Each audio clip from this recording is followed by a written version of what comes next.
आकाशवाणी मुंबई. अदिती बापट प्रादेशिक बातम्या देत आहे. ठळक बातम्या. 79वे स्वातंत्र्य दिन सोहळ्याच्या तयारीचा देशभर उत्साह. स्वातंत्र्य दिनाच्या पूर्वसंध्येला राष्ट्रपती आज संध्याकाळी देशाला संबोधित करणार. स्वातंत्र्य दिनाच्या पार्श्वभूमीवर देशभरातल्या पोलीस, अग्निशमन कर्मचारी, होमगार्डचा गौरव. राज्यातल्या 49 पोलीस कर्मचाऱ्यांना शौर्य पुरस्कार. बीडीडी चाळ पुनर्विकास प्रकल्पातल्या 556 सदनिकांचं मुख्यमंत्र्यांच्या हस्ते वितरण. मुंबई किनारी रस्ता उद्यापासून 24 तास खुला राहणार अशी मुख्यमंत्री देवेंद्र फडणवीस यांची घोषणा. आणि भटक्या कुत्र्यांना निवारा केंद्रांमध्ये हलवण्याच्या निर्देशाला स्थगिती देण्याची मागणी करणाऱ्या याचिकांवरचा निकाल सर्वोच्च न्यायालयानं राखून ठेवला. देश 79वा स्वातंत्र्य दिन साजरा करण्यासाठी सज्ज होत आहे. नागरिकांच्या उत्साहाला उधाण आलं असून नव्या आकांक्षा, नवी स्वप्न आणि नव्या आशा यांचा जागर उद्या साजऱ्या होणाऱ्या या राष्ट्रीय सणाच्या निमित्तानं केला जात आहे. दिल्लीसह देशभरात कडक सुरक्षा व्यवस्था तैनात करण्यात आली आहे. लाल किल्ल्यावर होणाऱ्या कार्यक्रमात सन्माननीय अतिथी म्हणून यावर्षी 210 सरपंचांना आमंत्रित करण्यात आलं आहे. यामध्ये महिला सरपंचांचा लक्षणीय सहभाग आहे. यामध्ये महाराष्ट्रातल्या 15 सरपंचांचा समावेश असून यात 9 महिला सरपंच आहेत. राष्ट्रपती द्रौपदी मुर्मू आज स्वातंत्र्य दिनाच्या पूर्वसंध्येला देशवासियांना संबोधित करणार आहेत. हे संबोधन संध्याकाळी 7 वाजल्यापासून आकाशवाणी आणि दूरदर्शनच्या सर्व केंद्रांवरून प्रसारित केलं जाईल. त्यानंतर या संबोधनाचं इंग्रजी भाषांतर प्रसारित होईल. या संबोधनाचा स्थानिक भाषांमधला अनुवाद रात्री 9:30 वाजता प्रसारित होणार आहे. यामुळे आकाशवाणी मुंबई केंद्रावरचं संध्याकाळी 7 वाजता प्रसारित होणारं प्रादेशिक बातमीपत्र आज संध्याकाळी 6:45 वाजता प्रसारित होईल. 79व्या स्वातंत्र्य दिन सोहळ्यानिमित्त प्रधानमंत्री नरेंद्र मोदी यांच्या हस्ते उद्या नवी दिल्लीत लाल किल्ल्यावर ध्वजारोहण होणार आहे. त्यानंतर ते राष्ट्राला संबोधित करतील. यावर्षीच्या स्वातंत्र्य दिन सोहळ्याची संकल्पना नवा भारत अशी आहे. अधिक माहिती आमच्या प्रतिनिधीकडून. लाल किल्ल्यावरचं सादरीकरण पाहण्यासाठी विविध क्षेत्रातल्या सुमारे 5,000 खास पाहुण्यांना आमंत्रित केलं आहे. पहिल्यांदाच स्वातंत्र्य दिनाच्या संध्याकाळी देशभरात 140हून अधिक प्रमुख स्थळांवर भूदल, नौदल, हवाई दल, भारतीय तटरक्षक दल, राष्ट्रीय सुरक्षा दल, आसाम रायफल्सच्या बँडद्वारे प्रदर्शनं आयोजित करण्यात येणार आहेत. स्वातंत्र्य दिनाच्या पार्श्वभूमीवर 1090 पोलीस, अग्निशमन कर्मचारी, होमगार्ड, नागरी संरक्षण आणि सुधारात्मक सेवेतल्या कर्मचाऱ्यांना सेवा आणि शौर्य पदकं जाहीर झाली आहेत.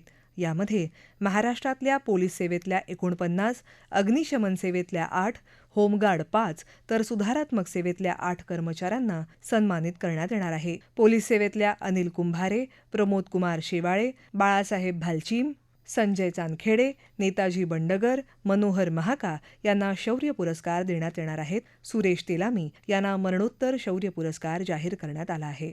स्वातंत्र्य दिनाच्या निमित्ताने सीमा सुरक्षा दलही 16 जवानांना अत्युत्तम वीरतेसाठी शौर्य पदकं प्रदान करणार आहे. भारताच्या 79व्या स्वातंत्र्य दिनाच्या निमित्ताने होणारा राज्यातला मुख्य शासकीय सोहळा उद्या मुंबई इथं मंत्रालयात होणार आहे. सकाळी 9:05 मुख्यमंत्री देवेंद्र फडणवीस यांच्या हस्ते ध्वजारोहण करण्यात येईल.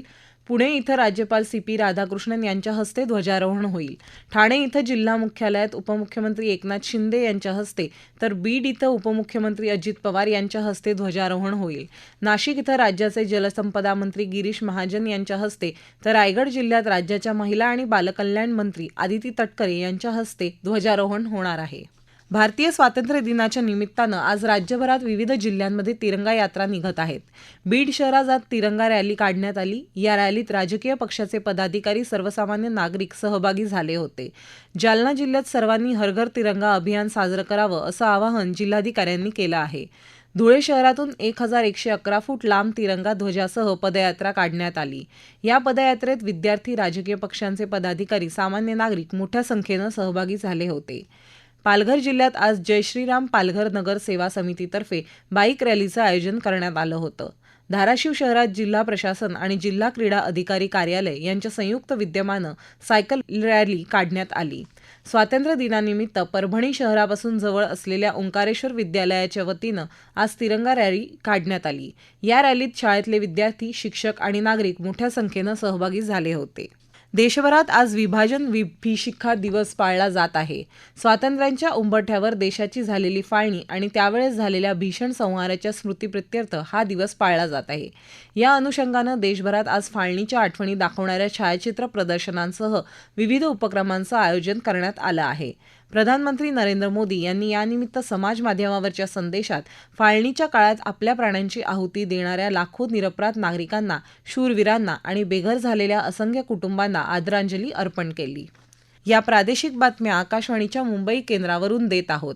आकाशवाणी मुंबईच्या एअर न्यूज मुंबई या फेसबुक पेजवर तुम्हाला दिवसभर महत्त्वाच्या बातम्या वाचता येतील. प्रादेशिक बातमीपत्रात आपलं पुन्हा एकदा स्वागत. पुनर्विकास करण्यासाठी विकासकाची गरज नाही तर म्हाडासारखी यंत्रणा उत्तम पद्धतीने पुनर्विकास करू शकते, हे बीडीडी चाळींच्या पुनर्विकासानं सिद्ध केलं, असं प्रतिपादन मुख्यमंत्री देवेंद्र फडणवीस यांनी आज केलं. बीडीडी चाळ पुनर्विकास प्रकल्पातल्या 556 सदनिकांचं वितरण त्यांच्या हस्ते आज झालं, त्यावेळी ते बोलत होते. बीडीडी चाळ म्हणजे मुंबईच्या सामाजिक आर्थिक परिवर्तनाचा जिवंत इतिहास आहे. तिच्या पुनर्विकासाची वर्षानुवर्ष प्रलंबित असलेली मागणी या सरकारनं पूर्ण केली, असं ते म्हणाले.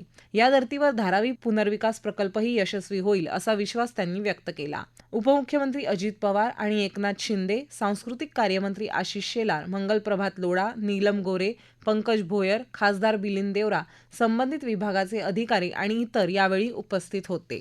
मुंबईचा किनारी रस्ता उद्यापासून 24 तास वाहतुकीसाठी खुला असेल, अशी घोषणा मुख्यमंत्री देवेंद्र फडणवीस यांनी आज केली.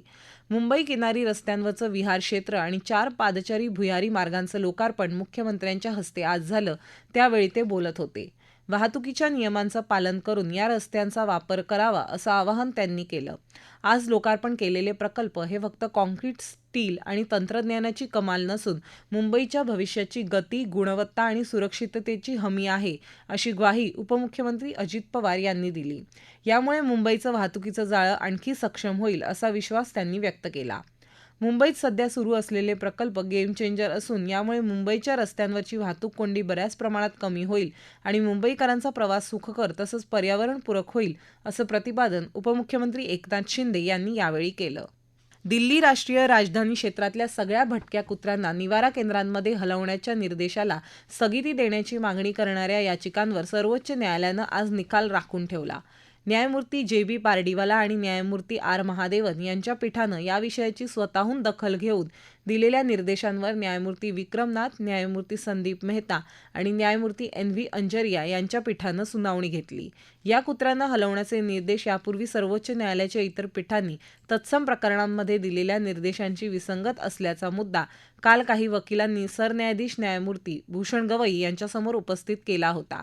त्यानंतर हे प्रकरण 3 नव्या न्यायाधीशांच्या पीठाकडे देण्यात आलं. मुंबईतल्या कबुतरखाना बंदीचा निर्णय उच्च न्यायालयाचा असून तो सर्वांनी पाळला पाहिजे, असं मनसे अध्यक्ष राज ठाकरे यांनी प्रसारमाध्यमांशी बोलताना म्हटलं आहे. त्यामुळे कोणीही कबुतरांना खायला घालू नये, असंही ते म्हणाले. स्वातंत्र्यदिनी मांस विक्री बंदीचा निर्णय हा लोकांचं स्वातंत्र्य हिरावून घेण्याचा प्रकार आहे, असंही त्यांनी सांगितलं. पालिका निवडणुकीच्या पार्श्वभूमीवर मतदार याद्यांची पुनर्तपासणी करण्यात यावी, असं आवाहनही त्यांनी केलं. राजकीय व्यक्तींकडून वापरण्यात येणाऱ्या वोट चोरी या शब्दावर केंद्रीय निवडणूक आयोगानं आक्षेप घेतला आहे. अशा प्रकारचे शब्द भारतीय मतदारांच्या प्रतिष्ठेवर आणि आयोगाच्या अधिकाऱ्यांच्या प्रामाणिकपणावर आघात केल्यासारखे असल्याचं त्यांनी म्हटलं आहे. एक व्यक्ती एक मत हे तत्त्व पहिल्या निवडणुकीपासून लागू असून बोगस मतदानाच्या तक्रारी पुराव्यानिशी सादर केल्या पाहिजेत.